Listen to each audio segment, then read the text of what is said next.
सबसे पहले शुरुआत करते हैं, आपको बता दें कि केंद्र सरकार ने संसद में लिखित जवाब देकर बताया कि कोविड-19 की दूसरी लहर के दौरान राज्यों और केंद्र शासित प्रदेशों में ऑक्सीजन की कमी के कारण मौतों का जो आंकड़ा था, जो लिस्ट थी, अलग से जो मामला रिपोर्ट नहीं किया गया है। सरकार के इस जवाब में आपको बता दें कि विपक्ष हमलावर है। स्वास्थ्य मंत्रालय ने कहा कि राज्य सरकारें केंद्र को मौतों की संख्या की जो रिपोर्ट थी भेजते हैं और राज्यों द्वारा मौत की ऐसी कोई घटना की सूचना नहीं दी गई। इस बीच कांग्रेस ने दावा किया है कि 600 से ज्यादा मरीजों की जो मौत है वो ऑक्सीजन की कमी के कारण हुई है और सरकार का प्रोपेगेंडा इसे बदल नहीं सकता।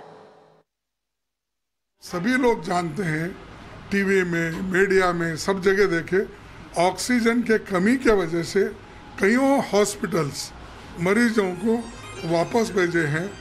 कोई मरीज तड़पते वही मर गया। ये सारी चीज़ें सबको मालूम है। फिर भी अगर सरकार ऐसी करती है तो मैं ये कहूँगा, ये बहरी सरकार है, सुनती नहीं, इनको दिखता नहीं, आंखें भी नहीं, अंधी सरकार है, तो मुंह की सरकार है, सिर्फ प्रिंट करके वो कहें। तो ऐसे सरकार को लोग सबक सिखाना चाहिए। In every states, in Delhi also, we saw how much patients died due to the lack of oxygen. We know.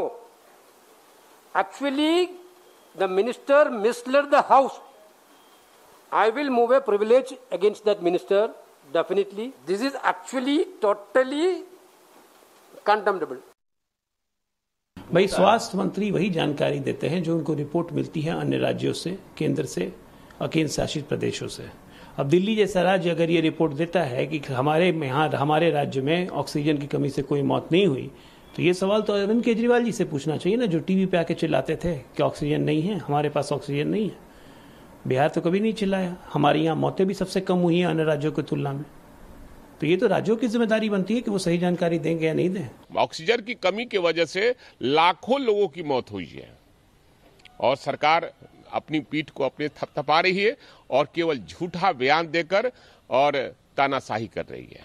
जब से इस महामारी ने आहत दिया था, पिछले वर्ष की बात मैं कर रहा हूं, तब से लेकर के आज तक देश के यशस्वी प्रधानमंत्री आदरणीय मोदी जी ने हर फ्रंट पे देशवासियों की सुरक्षा को प्राथमिकता देते हुए ये सुनिश्चित किया कि हमारे बीच में और कोरोना के बीच में एक मजबूत दीवार बनके खड़े रहें। वैक्सीनेशन हो, पीपीई हो, ऑक्सीजन हो, हर प्रकार से। और चलिए, हमारे सहयोगी आयुष्मान इस वक्त हमारे साथ जुड़ा और ज्यादा अपडेट लेकर। आयुष्मान, अगर देखें तो लगातार जो केंद्र सरकार है उस पर विपक्ष हमलावर है। विपक्ष का कहना है कि लोग तड़प तड़प कर मरे हैं, जैसा हमने देखा किस तरीके से बाइट भी सुनी हमने कि ऑक्सीजन की कमी की वजह से मौतें हुई हैं। हालांकि जब हम बात केंद्र सरकार के स्वास्थ्य मंत्रालय की करें तो साफ तौर पर उनका इस बात से पूरी तरीके से इनकार है।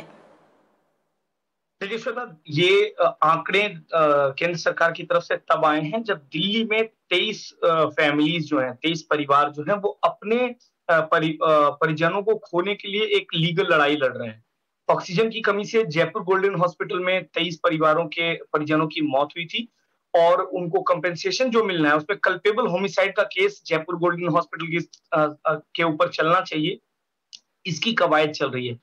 बहुत ज्यादा महत्वपूर्ण बात यह है श्वेता, अगर राज्यों ने ये कहा है कि उनके पास मौत का कोई आंकड़ा नहीं है ऑक्सीजन को लेकर, तो क्या राज्यों के पास ऐसा एक आंकड़ा नहीं था जिसमें कंटेस्टेड क्लेम थे डेथ्स को लेकर? दिल्ली में ऐसे कई मामले हैं, दिल्ली में ऐसे बहुत सारे मामले हैं जहां पर डेथ्स के को लेकर कंटेस्ट अभी भी हो रहा है और सरकार ने कंपनसेशन अनाउंस किया है।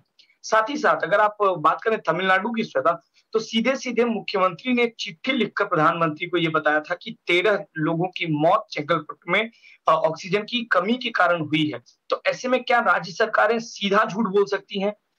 उनके लिए क्या सिर्फ महज ये आंकड़े हैं, ये देखना बहुत जरूरी होगा कि दिल्ली सरकार की इस पे प्रतिक्रिया क्या है।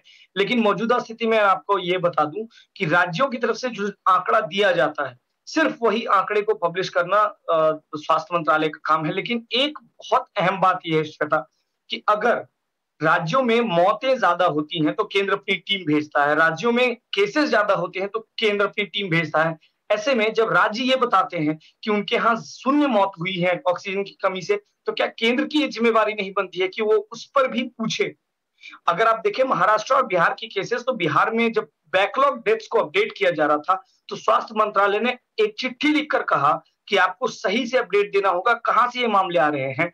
एनडीएमए एक्ट के उल्लंघन के लिए होम मिनिस्ट्री से चिट्ठी जाती है, तो क्या मौत के आंकड़ों के लिए कोई चिट्ठी नहीं जा सकती? ये सरासर झूठ आखिर कैसे स्वास्थ्य मंत्रालय एक्सेप्ट कर सकता है, ये देखने की बात है।